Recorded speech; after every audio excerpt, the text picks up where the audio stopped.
Natuklasan ng mga siyentipiko ang 4 na bundok sa ilalim ng dagat. Ang pinakamataas na kung saan ay higit sa 2.5 kilometro ang haba habang naglalakbay mula sa Golfito sa Costa Rica patungong Valparaiso sa Chile sa isang research vessel inihayag ng Smith Ocean Institute. Ang mga bundok na kanilang natuklasan ay may sukat mula sa humigit kumulang 1,591 kilometro ang taas hanggang humigit kumulang 2,681 kilometro na higit sa 3 beses ang taas ng Burj Khalifa, ang pinakamataas na gusali sa mundo. Ito ay nagdaragdag sa pagtuklas ng parihong tripulante ng isang 1,600 metrong taas na bundok sa baybay ng Guatemala noong November. Kinumpirma ng mga teknisyan ng dagat ng mga sinanay sa hydrographic expert mula sa Smith Ocean Institute na ang mga bundok ay hindi pa kailanman naisama sa anumang database. Natagpuan ang mga ito nang ang mga teknisyan ay nagplano ng isang kurso upang suriin ang mga anomalya ng gravity sa panahon ng paglalakbay mula sa Costa Rica patungong Chile. Ang mga pagbabago sa hugis ng seafloor ay lumikha din ng kaunting pagbabago sa ibabaw ng karagatan.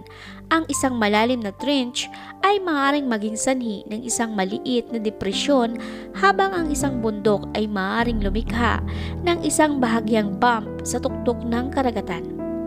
Natuklasan ng mga mananaliksik ang malalaking seamount sa isang bagong ekspedisyon ng pananaliksik sa Chile. Gumawa sila ng isang oportunistang ruta ng pagmamapa gamit ang data ng satellite altimetry upang makita ang mga anomalya ng gravity.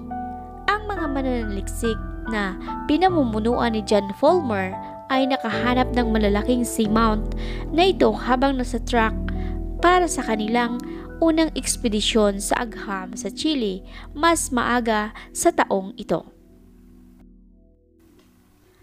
Ang mga siyentipiko mula sa Smith Ocean ay gumamit ng mga research vessel na Falkor at Falkor 2 para mag-map ng 1.5 milyong kilometro kwadrado at tumuklas ng 29 na bundok, burol at trenches sa ilalim ng dagat.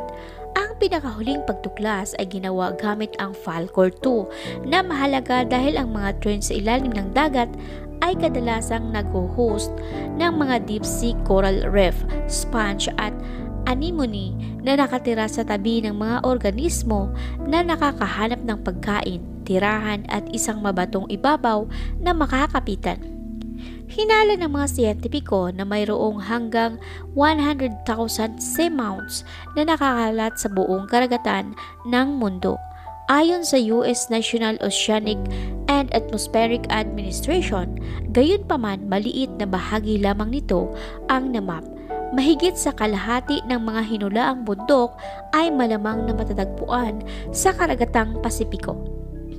Ang pinakahuling ekspedisyon ay bahagi ng isang bagong proyekto na tinatawag na Seabed-1 na naglalayong imapa ang buong seabed ng mundo sa pagtatapos ng dekada na nagpapakita ng mga nakatagong bundok sa ilalim ng tubig. Ang mga marine biologists ay madalas na gumagamit ng terminong biological hotspot upang ilarawan ang mga seamount. Ang estruktura ay nagbibigay ng isang matibay na pundasyon para sa hindi kumikibo ng mga species tulad ng mga coral at mga esponga upang mabuhay, at ito ay bumubuo ng mga upwelling habang ang mga alon ng karagatan ay nagdadala ng mga sustansya mula sa malalim na tubig hanggang sa tuktok na umaakit sa mga malalaking hayop tulad ng mga crustacean, isda, cephalopod at pating. Bilang resulta, ang mga bundok sa ilalim ng dagat ay may mahalagang papel sa mga tirahan sa dagat. Thank you for watching, and please subscribe to my channel and don't forget to hit the bell button so that every time I upload my new video,